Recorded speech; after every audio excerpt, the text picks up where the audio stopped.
Pour revenir à la crise financière, on peut en parler à différents niveaux. Le premier niveau est un niveau que je considère fondamental.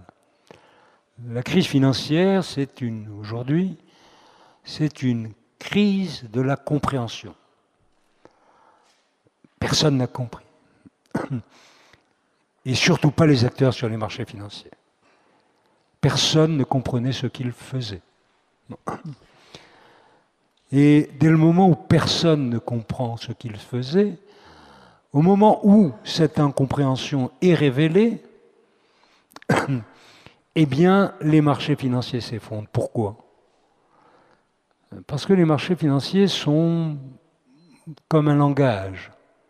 On accepte des titres, de détenir des titres, parce qu'on sait que d'autres acceptent d'en détenir. On parle une langue parce qu'on sait que d'autres la comprennent. Dès le moment où d'autres n'acceptent plus de la détenir, alors évidemment, la langue s'effondre. C'est une disparition, la disparition brutale d'un langage que personne n'avait compris. Bon, CDO, Asset-Backed Securities, etc. Il y avait des mots, mais personne ne savait ce que ces mots recouvraient. Maintenant, ces mots se sont effondrés, plus personne n'accepte de détenir les actifs, sauf l'État, sauf le pouvoir légitime. À un second niveau, le problème vient de ce que l'information que l'on a sur le système est tellement opaque que plus personne ne peut se faire confiance, ou faire confiance aux autres. Et même se faire confiance à lui-même. Il ne sait pas ce que signifie sa décision, tellement son information est limitée. Et les autres, évidemment, ne peuvent faire confiance à quelqu'un qui ne se fait pas confiance lui-même. De sorte que le grand danger de la crise dans laquelle nous sommes entrés est celle du financement de l'économie, c'est-à-dire celle d'un arrêt du financement de l'économie. Parce qu'il y a une illusion qui est propagée depuis longtemps, celle de la séparation entre la sphère financière et la sphère réelle. C'est pas vrai. La sphère financière n'existe que pour financer la sphère réelle. Et si la sphère financière s'effondre, la sphère réelle ne peut lui survivre longtemps. Si le crédit s'arrête aujourd'hui, et c'est vraiment le grand danger que nous courons tous, si le crédit s'arrête aujourd'hui, alors nous serons confrontés à une crise majeure. Je ne dirais pas du type de 1929, parce que je ne crois pas au bégaiement de l'histoire, à la répétition de l'histoire, car nous sommes dans un autre environnement. Nous sommes dans un monde où la Chine et l'Inde ont émergé. Donc, nous sommes aussi dans un monde où la Russie, le Brésil émergent. Et nous ne sommes pas dans un monde caractérisé, si on peut le dire, par une démocratie généralisée des puissants. Parmi les pays que je viens de citer, très peu sont démocratiques.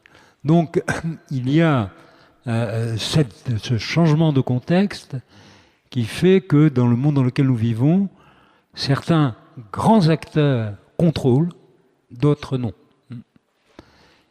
Et que donc ceux qui sont susceptibles le plus de souffrir de la crise sont ceux précisément qui sont en régime démocratique.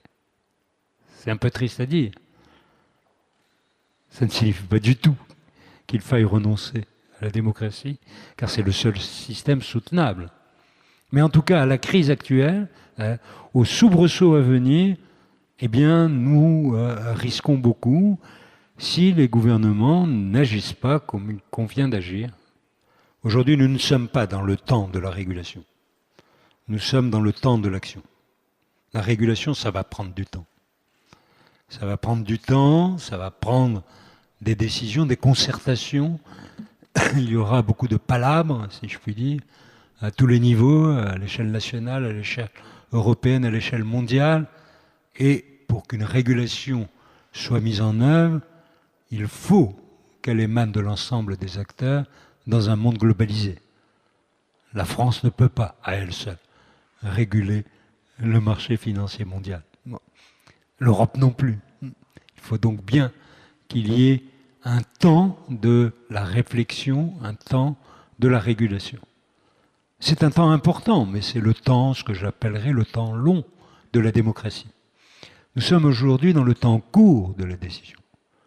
Les risques sont là, un certain nombre de décisions doivent être prises pour empêcher que l'effondrement du système n'engendre des dégâts collatéraux absolument considérables. Absolument considérables pour tous ceux qui sont à l'écart du système. Mais ce que disait Bernanke, qui est le président de la Fed, il disait, si je viens au secours d'acteurs financiers qui ont certainement démérité, qui sont certainement coupables au moins d'irresponsabilité, ce n'est pas pour les sauver. C'est pour éviter que ceux qui n'ont jamais été sur les marchés soient pris dans la tourmente de leur faillite, soient pris dans une telle tourmente qu'ils perdent l'essentiel de l'accumulation d'épargne qu'ils ont pu réaliser jusqu'à aujourd'hui.